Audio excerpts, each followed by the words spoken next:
SKB Bangla টিউটোরিয়ালে তোমাদের স্বাগত। আশা করছি তোমরা প্রত্যেকেই ভালো আছো এবং সুস্থ আছো।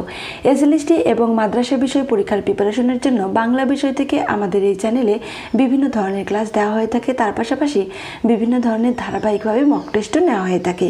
এর আগে আমরা দশম শ্রেণীতে তোমাদের যে উপন্যাসটি রয়েছে মতি নন্দীর লেখা কোনি উপন্যাস, কোনি উপন্যাসের প্রথম পরিচ্ছেদ থেকে দশম পরিচ্ছেদ পর্যন্ত আমাদের দুটো ক্লাসে গুরুত্বপূর্ণ তথ্যাবলী নিয়ে আলোচনা করা হয়ে গেছে। আজকে আমাদের শেষ ক্লাস এই উপন্যাস থেকে একাদশ পরিচ্ছেদ থেকে চতুর্দশ পরিচ্ছেদ পর্যন্ত যে গুরুত্বপূর্ণ তথ্যগুলি রয়েছে সেগুলো নিয়ে আমরা এই ক্লাসে আলোচনা করব। এই ক্লাসগুলি অবশ্যই তোমরা দেখবে, আর তার পাশাপাশি তোমাদের যে পাঠ্য বইটি রয়েছে সেটা 2 থেকে 3 বার অবশ্যই পড়ে নিও। তাহলে অবশ্যই দেখবে যে কোনো প্রশ্নই আসুক না কেন এই উপন্যাস থেকে তোমরা সেই প্রশ্নের উত্তর করতে পারবে। তো চলো দেরি না করে আজকের ক্লাসটি শুরু করছি। দশম শ্রেণী কোনি উপন্যাস লিখেছেন মতি নন্দী। একাদশ পরিচ্ছেদ থেকে যে গুরুত্বপূর্ণ তথ্যাবলীগুলি রয়েছে সেগুলো নিয়ে আমরা এখন আলোচনা করব। একাদশ পরিচ্ছেদে জুপিটার সুইমিং ক্লাবের কম্পিটিশনের কথা পাওয়া যায়। এই কম্পিটিশনের চিফ রেফারি হরিচরণ মিত্র। প্রতিযোগিতায় 9 জন মেয়ে ছিল।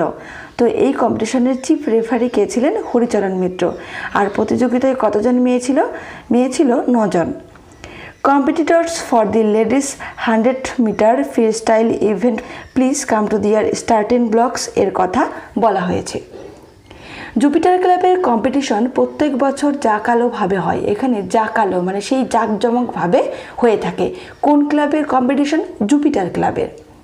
কাঠের গ্যালারি দিয়ে দিঘির 3/4 ঘেরা থাকে। সুবেনির হাতে ধীরেন ঘোষ বিশিষ্ট অতিথিদের তদারকি করে এবং এই কম্পিটিশনের রেফারি হলো হরিচরণ মিত্র।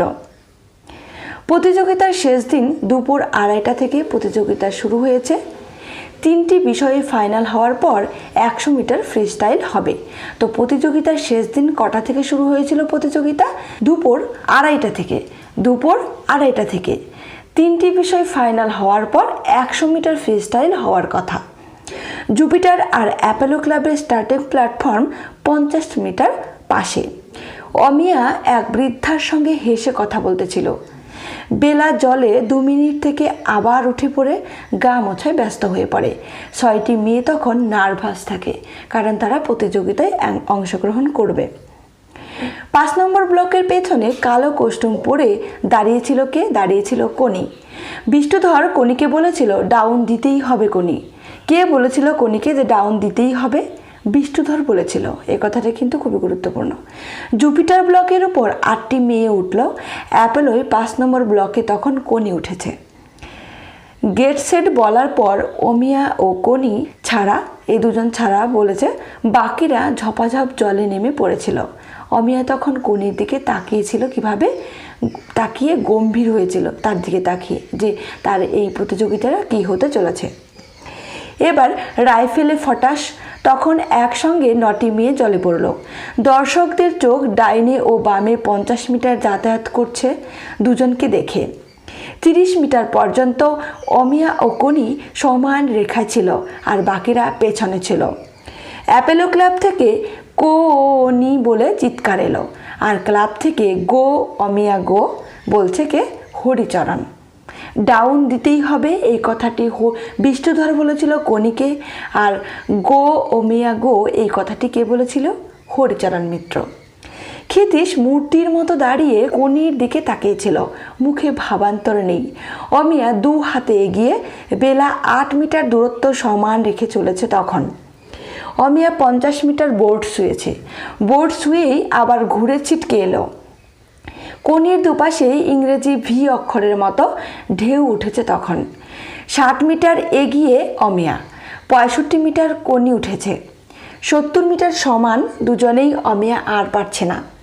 যে 70 মিটার যখন তারা চলেছে অমিয়া আর কোনি সমান রেখায়, কিন্তু অমিয়া হাঁপিয়ে উঠেছে, সে আর পারছে না, তার শরীর আর টানছে না। উহুই চিৎকার করে কোনি বোর্ড পায়ে ধাক্কা দিয়ে জলে ঝাঁপিয়ে পড়লো আনন্দে। কোনির বন্ধুরা কোনি বলে চিৎকার করছে।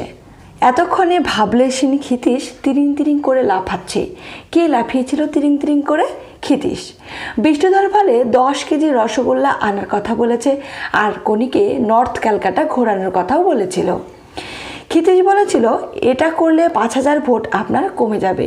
তো এইরকম প্রশ্ন এখান থেকে দিতে পারে যে 10 কেজি রসগোল্লা কে আনার কথা বলেছিল কোনি যখন প্রতিযোগিতায় জিতেছিল অমিয়ার সঙ্গে, তো বলেছিল বিষ্ণুধর। আর নর্থ ক্যালকাটা ঘোরানোর কথাও কিন্তু বলেছিল বিষ্ণুধর। লজ্জায় মাথা কাটা যাচ্ছিল। কথাগুলি লীলাবতী ক্ষিতীশকে বলেছে তার ধেই ধেই করে নাচার প্রসঙ্গে। লজ্জায় মাথা কাটা যাচ্ছিল, কার যাচ্ছিল? লীলাবতীর। কেন?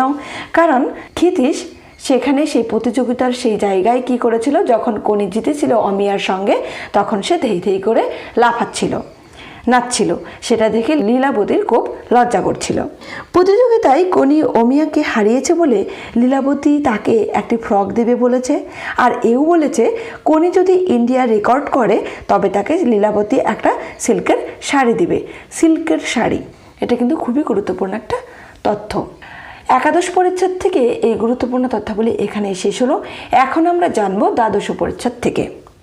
দ্বাদশ পরিচ্ছেদের শুরুতেই জানা যায় কোনি বাংলা সাঁতার দলে জায়গা পেয়েছে। এই পরিচ্ছেদে জানা যায় জাতীয় চ্যাম্পিয়নশিপ অনুষ্ঠিত হতে চলেছে কোথায়? মাদ্রাজে। খুবই গুরুত্বপূর্ণ তথ্য। বেঙ্গলের স্বার্থেই কোনিকে টিমে রাখতে হবে এমনটা জানিয়েছে প্রণবেন্দু বিশ্বাস। প্রণবেন্দু বিশ্বাস একজন ট্রেনার ছিলেন। সে কোন ক্লাবের ট্রেনার ছিলেন? বালিগঞ্জ সুইমিং ক্লাবের ট্রেনার ছিলেন। প্রণবেন্দু বিশ্বাস একজন ট্রেনার ছিলেন। তিনি কোন ক্লাবের ট্রেনার ছিলেন এরকম প্রশ্ন কিন্তু দিতে পারে। তো অ্যান্সার কি হবে? তিনি ছিলেন বালিগঞ্জ সুইমিং ক্লাবের ট্রেনার। আর তিনি হিয়ার ট্রেনার ছিলেন। হিয়ার অপর নাম পল, তা এই পরিচ্ছেদেই জানা যায়। কোন পরিচ্ছেদে জানা যায়? দ্বাদশ পরিচ্ছেদে। আর হিয়ার অপর নাম যে পল, এই তথ্যটিও কিন্তু খুব গুরুত্বপূর্ণ। কোনির লাস্ট 40 মিটার্স ভুলবেন না বলে জানিয়েছেন কে? হিয়ার বাবা। বড় হৌমা হিয়াকে এই বলে আশীর্বাদ করেছিল ক্ষিতীশ সিংহ। কোনিকে মাদ্রাজে গিয়ে সমুদ্রে নামতে মানা করে দিয়েছিল ভাদু, কারণ তার ধারণা ছিল সমুদ্রের তলায় কারেন্ট রয়েছে। আপদটা দেখছি সঙ্গে চলেছে। ক্ষিতীশকে লক্ষ্য করে হরিচরণ এই কথাটি বলেছিল। এ পর্যন্ত শেষ হলো আমাদের দ্বাদশ পরিচ্ছেদের গুরুত্বপূর্ণ তথ্যাবলী নিয়ে। এখন আমরা জানব ত্রয়োদশ পরিচ্ছেদের গুরুত্বপূর্ণ তথ্যাবলী সম্পর্কে। ত্রয়োদশ পরিচ্ছেদে মাদ্রাজে কোনির ঘরের পরিচয় পাওয়া যায়। সেই ঘরের এক কোণে একটা খাটে কোনি শুয়েছিল। তার মাথার কাছে একটি টেবিল ছিল আর কাম্বিসের ছোট ব্যাগ, যাতে গোটা 2 ফ্রক আর কস্টিউম রাখা ছিল। আর এই ব্যাগটি কার ব্যাগের কথা বলা হয়েছে? কোনির ব্যাগের কথা। কোনি মাদ্রাজে এসেছিল হাতে মাত্র 15 টাকা নিয়ে। এই তথ্যটিও তোমাদের জন্য খুবই গুরুত্বপূর্ণ। তুমি কমপ্লেক্সে ভুগছো, অত হিংসে ভালো নয়। এই উক্তিগুলি ছিল হিয়ার কোনির উদ্দেশ্যে। কোনিকে গল্প লেখার পরামর্শ দিয়েছে কে? বেলা। এখানেই শেষ হলো আমাদের ত্রয়োদশ পরিচ্ছেদের গুরুত্বপূর্ণ তথ্যাবলী নিয়ে। এখন আমরা জানব চতুর্দশ পরিচ্ছেদের গুরুত্বপূর্ণ তথ্যাবলী সম্পর্কে। চতুর্দশ পরিচ্ছেদে মাদ্রাজে অনুষ্ঠিত চ্যাম্পিয়নশিপের সুইমিং পুলের কিছু বর্ণনা পাওয়া যায়। কাজু বাদাম গাছের ডাল দিয়ে 3 দিক গ্যালারি তৈরি করা হয়েছে। মাথায় দেওয়া হয়েছে নারকেল পাতার ছাউনি। আর এখানে আমরা এর আগে তথ্য আমরা জেনেছি যে কাঠের গ্যালারি, সেটা কোন ক্লাবের ছিল? সেটা ছিল জুপিটার সুইমিং ক্লাবের। প্রতিযোগিতা যখন আমরা সেই বর্ণনাটি পড়তে যাই সেখানে কিন্তু সেটা পাই। রমা যোশীর চেহারার বর্ণনা পাই এই পরিচ্ছেদে। শ্যামলা মাজার রং, দোহরা গড়ন, ঘাড় পর্যন্ত চুল ছাটা। মাদ্রাজে অনুষ্ঠিত চ্যাম্পিয়নশিপে বাংলাকে প্রথম গোল্ড এনে দিয়েছিল কে? হিয়া। এই তথ্যটি খুবই গুরুত্বপূর্ণ। এই প্রতিযোগিতায় কোনিকে নামানো হয়েছিল অমিয়ার জায়গায়। এই তথ্যটিও খুবই গুরুত্বপূর্ণ, কারণ কোনিকে কিন্তু সেখানে নামতে দেওয়া হয়নি প্রথমে। অমিয়া যখন তার পায়ে হোঁচট খেয়ে পা ভেঙে যায়, সে তখন আর নামতে পারছিল না, তখন তার জায়গায় কাকে নামানো হয়েছিল? কোনিকে নামানো হয়েছিল।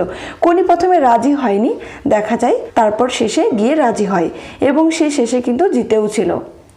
আর ক্ষিতীশ সিংহ শেষে সেখানে পৌঁছায় কখন? যখন দেখে কোনি সেখানে ভিক্টি স্ট্যান্ডে দাঁড়িয়েছে। এখানে শেষ হলো চতুর্দশ পরিচ্ছেদের গুরুত্বপূর্ণ তথ্যাবলী সম্পর্কে। এখানে তোমাদের যে তথ্যাবলীগুলি দেওয়া হলো একাদশ পরিচ্ছেদ থেকে চতুর্দশ পরিচ্ছেদ পর্যন্ত, প্রত্যেকটি তথ্যই গুরুত্বপূর্ণ। আর তার সঙ্গে আমি এটাও বলবো, তোমাদের দশম শ্রেণীতে তোমাদের যে কোনি পাঠ্য বইটি তোমাদের রয়েছে সেই বইটি কিন্তু অবশ্যই তোমরা পড়বে। আর তার পাশাপাশি আমাদের এই ক্লাসগুলি দেখলে আশা করছি যে কোনো প্রশ্ন এখান থেকে আসুক না কেন সেই প্রশ্নের অ্যান্সার তোমরা করতে পারবে। সবাই সুস্থ থেকো, ভালো থেকো, ধন্যবাদ।